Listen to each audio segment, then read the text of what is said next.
Hello everyone, आज मैं आपके साथ शेयर करने वाला हूँ important reasoning topics for Jamia MBA, MBA health care और MU entrance exam and CUET के लिए। क्योंकि आपको पता है कि जामिया एमबीए एंट्रेंस एग्जाम्स का जो सिलेबस है वो नॉट ए फिक्स कि आप इसी के अकॉर्डिंग क्वेश्चन पेपर आएगा, तो बहुत वेरिएशन होता रहता है। जैसे अगर आप लोगों ने पेपर देखा होगा, हाँ, अगर आप लोगों के पास नहीं है जामिया एंट्रेंस एग्जाम या एमयू का, तो हमारे चैनल पे ऑलरेडी अपलोड किया गया है। इनफैक्ट उसे टाइप कराया जाता है और पीडीएफ फॉर्म में उसे अपलोड कर दिया जाता है, आप उसे डाउनलोड कर लें। 2015 ऑनवर्ड्स सभी क्वेश्चन पेपर आपको मिल जाएंगे इजीली। तो पेपर को अगर आप एनालाइज करेंगे, डाउनलोड करेंगे, देखेंगे, तो रीजनिंग में कोई फिक्स पैटर्न आपको कभी नहीं मिलेगा। रीजनिंग में not only reasoning but also आप देखेंगे कि क्वांट का सेक्शन देखेंगे, जीके, करंट अफेयर्स, किसी में आपको फिक्स पैटर्न नहीं मिलेगा।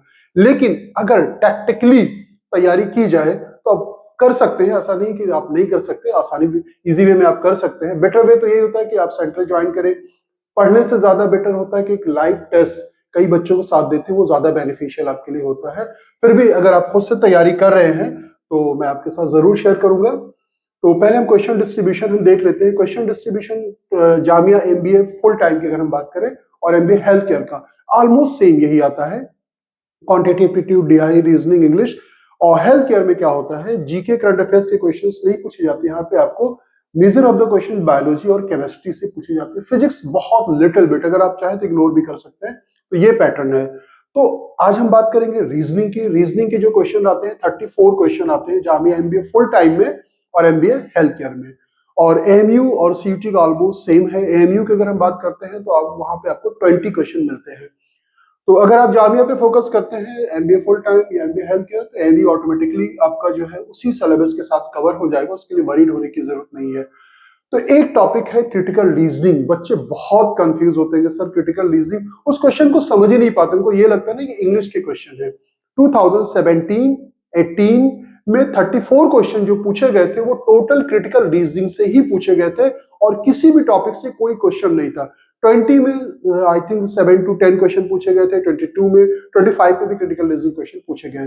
किस तरह का क्वेश्चन होता है, मैंने एक सैंपल ले लिया। Sample question on the critical reasoning ये लिया है मैंने जामिया एमबीए 2018 से मैंने लिया, अगर आपको दिख रहा होगा। तो ये दो क्वेश्चन है, आप इसको एक बार समझ लें। दोनों क्वेश्चन कैसे होता है, क्वेश्चन क्या होता है, कैसे इसको पहचानेंगे, क्रिटिकल रीजनिंग का है या इंग्लिश का। इंग्लिश में क्या होता है ना, एक आपको आरसीज दिया रहता है, उससे रिलेटेड 2-4 क्वेश्चन, 5 क्वेश्चन पूछे जाते हैं। यहाँ पे क्या है ना कि आपको एक आपको एजर्शन स्टेटमेंट टाइप के दिया रहता है, जैसे जोश हैज अ 20 इयर्स जो है टाइपिंग एक्सपीरियंस। अब इसमें कीवर्ड्स वगैरह अगर आपको डायग्नोज करना पता हो ना, तो बहुत आसान सा टॉपिक होता है। देखिए यहाँ पे हाईलाइट किसको किया गया, 20 years of typing experience behind him. Therefore, if you are looking for an efficient typist to enter your data into the new system, you need look no further. उसके बाद क्या है, द स्पीकर एज्यूम दैट। क्या assume करेगा, अब ये 4 option में से आपको बताना है कौन सा सही होगा। अब ऐसे क्वेश्चन में जिसमें जो एडवर्टीजमेंट में या कोई स्टेटमेंट में कोई चीज हाईलाइटेड होती है, इसका मतलब उसकी रिक्वायरमेंट है। तो the 20 years of practice ensure that the typing efficiency, इसका आंसर क्या हो जाएगा, ए होगा। क्यों होगा ए, क्योंकि यहाँ पे 20 इयर्स को हाईलाइट किया गया है। अब आप अपना दिमाग आपको नहीं लगाना कि यार 3 साल में टाइपिंग स्पीड बहुत बेटर हो जाती है, लेकिन यानी कि मार्केट में डिमांड है 20 इयर्स जो है टीचिंग, मतलब टाइपिंग अगर एक्सपीरियंस हो तो ज्यादा बेटर होता है, तो उसका ए आंसर होगा। इसी तरह से इसमें कीवर्ड्स होते हैं। कीवर्ड्स अगर आप अच्छी तरह से अगर आप पहचान लेंगे, बाकी डिटेल से तो क्लास में आपको पढ़ाया जाएगा, तो आप समझ जाएंगे। तो ये टॉपिक बहुत आसान होता है और बहुत एफिशिएंसी के साथ आप इसको कर सकते हैं। तो ये कहलाता है आपका क्रिटिकल रीजनिंग का टॉपिक। तो अगर आपको इसका क्वेश्चन चाहिए प्रैक्टिस के लिए, तो बेस्ट वे यही है, 17-18 का आप क्वेश्चन पेपर डाउनलोड कर लें और उसमें देखेंगे 34 क्वेश्चन, यानी कि 68 टोटल क्वेश्चन आपको प्रैक्टिस के लिए मिल जाएंगे। अब चलिए हम देखते हैं रीजनिंग के रिमेनिंग टॉपिक्स क्या है। So these are the topics like coding, decoding, direction, analogy, classification. First of all आप वीडियो को पॉज करके इस सभी जो टॉपिक है इनको आप एक बार नोट डाउन कर लें। स्क्रीनशॉट लेने से क्या होगा ना, मिसप्लेस हो जाएगा। और इन्हीं टॉपिकों से अभी तक जो क्वेश्चंस में पूछे गए हैं, और ये इंपॉर्टेंट टॉपिक है। और थोड़ा सा क्रिटिकल रीजनिंग को एक्सप्लेन करना था, मैंने एक्सप्लेन भी कर दिया। क्रिटिकल रीजनिंग एक थोड़ा सा डिफरेंट मैंने हाईलाइटेड किया है येलो कलर से।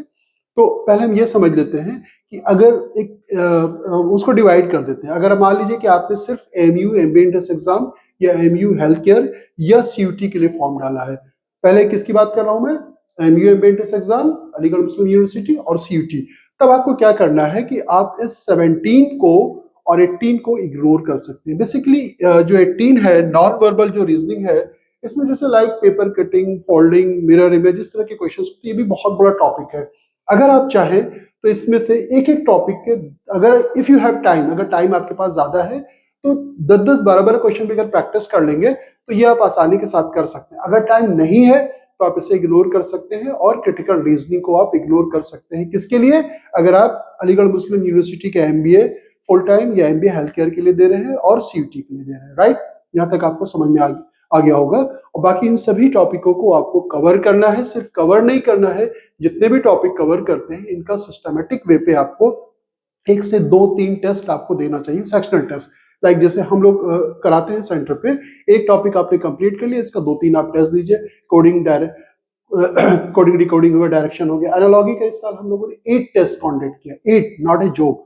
क्लासिफिकेशन का ऐसे ही किया, सीरीज के भी ऐसे ही किया, सीरीज में डिफरेंट है, नंबर सीरीज, एक एक एक टॉपिक आप पर, जैसे सीरीज है ना, तो सीरीज पूरा सीरीज की हम बात नहीं कर रहे हैं, सीरीज में आपने पहले नंबर सीरीज किया, नंबर सीरीज का आप 2-3 टेस्ट दीजिए, अपनी परफॉर्मेंस को एनालिसिस कीजिए। फिर अल्फाबेट सीरीज आपने किया, फिर अल्फा न्यूमेरिक सीरीज आपने किया, उसके बाद फिर आपने कॉन्टिन्यूअस पैटर्न किया। सबको करने के बाद सबका अलग अलग टेस्ट देंगे, तब आप अपने आप को बेटर वे पे एनालाइज कर पाएंगे। मैथमेटिकल ऑपरेशन है, वेन डायग्राम है, ये पूरा आपने कर लिया। एनालिटिकल रीजनिंग के भी क्वेश्चंस कुछ पूछे जा रहे हैं, इस टॉपिक को भी अगर आप चाहें तो आप छोड़ सकते हैं, अदरवाइज आप कर सकते हैं। जैसे काउंटिंग द रेक्टेंगल, ट्रायंगल, जैसे आपको ऐसा एक फिगर दे दिया गया, अब इसमें आपसे पूछ लिया गया कि इसमें ट्रायंगल कितने होंगे, कभी रेक्टेंगल काउंट करने के लिए आता है, तो ये भी कम आए हैं। डाइस को भी अगर आप चाहें, डाइस का जो क्वेश्चन है ये भी कम आया है, लेकिन आया हुआ है। लेकिन ये सब टॉपिक छोटे छोटे हैं जिनको आप, ब्लड रिलेशन काफी इंपॉर्टेंट है, इसको आपको करना ही चाहिए। पजल्स भी मोस्ट इंपॉर्टेंट है। तो इन 2 टॉपिक को मैंने सिर्फ कहा है एएमयू के लिए, और सीयूटी में आप चाहें तो इग्नोर कर सकते हैं।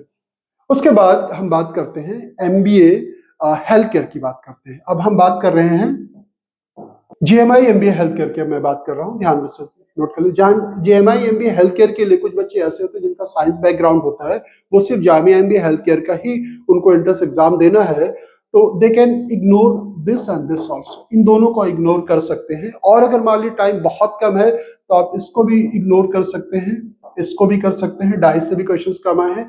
बाकी यानी कि आप ये इग्नोर कर सकते हैं, ये इनमें से आप ये 4 चैप्टर्स को चाहे तो इग्नोर कर सकते हैं। अगर आपके पास सफिशिएंट टाइम है तब आप इसको भी आपको पढ़ लेना चाहिए। इनफैक्ट अभी 2.5 से क्वेश्चंस आपके जो है कम पूछा गया है, शायद 1 साल पूछा गया है, और अदरवाइज 2.5 को भी आप इग्नोर कर सकते हैं, नहीं पूछा गया बहुत ज्यादा क्वेश्चन। लेकिन ये जो these are the most important topic जिन्हें आपको अच्छी तरह से कवर करना चाहिए। हम बात कर रहे थे जामिया एमबीए हेल्थ केयर की। अब हम बात करेंगे सिर्फ Jamia MBA full time. Full time का मतलब ये हो गया कि आपने देखा होगा एफटी लिखा जाता है फुल टाइम, आईबी और EFB, entrepreneurship and family business. उस केस में आपको क्या करना है कि ये सभी टॉपिक आपको पढ़ना है। अब हम कहेंगे उस केस में अगर 2017, 18, 20, 22, 25 रिपीट करता है, अब यहाँ पे आप लिख लें इंपॉर्टेंट। अब ये टॉपिक आपके लिए इंपॉर्टेंट हो गया, क्रिटिकल रीजनिंग। क्रिटिकल रीजनिंग यहाँ पे क्या हो गया आपके लिए, काफी इंपॉर्टेंट होगा। तो क्रिटिकल रीजनिंग आपको कवर करना है। आप चाहे तो नॉन वर्बल छोड़ सकते हैं, लेकिन इससे भी क्वेश्चन पूछा गया है, लेकिन टाइम कम है तो आप चाहे तो इसे इग्नोर कर सकते हैं, क्योंकि देखिए 100% नहीं करना होता है आपको, 100% नहीं करना होता है, बहुत ज्यादा हाई मेरिट या हाई कट ऑफ भी नहीं जाता है। तो अगर टाइम है कर ले आराम के साथ, रीजनिंग तैयार करने में ज्यादा टाइम भी आपको नहीं लगता है, और अगर टाइम नहीं है तो आप इसे इग्नोर कर सकते हैं। अदरवाइज इन सभी टॉपिक्स को आपको पढ़ना है। हाँ, 2.5 से भी बहुत रेयरेस्ट क्वेश्चंस आए हैं। अगर आप सिर्फ जामिया एमबीए फुल टाइम के लिए करें तो 2.5 को भी इग्नोर कर सकते हैं।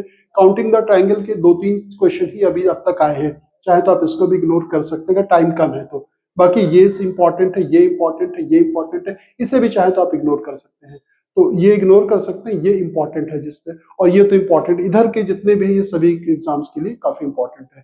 तो आप फोकस करें, एक एक टॉपिक को चूज करें, बेसिक कॉन्सेप्ट समझें, क्वेश्चन प्रैक्टिस करें, फिर उसका आपको सेक्शनल टेस्ट आपको देना है। इस तरह से अगर आप कवर करेंगे तो ये रीजनिंग आपके लिए बहुत आसान हो जाएगा। तो आई होप सो ये आपको समझ में आ गया होगा और इनको आप एक बार नोट डाउन कर लें, और मिलते हैं फिर नेक्स्ट वीडियो में कुछ और बेस्ट टॉपिक आपके लिए हम लेकर के आएंगे। अपना ख्याल रखिएगा।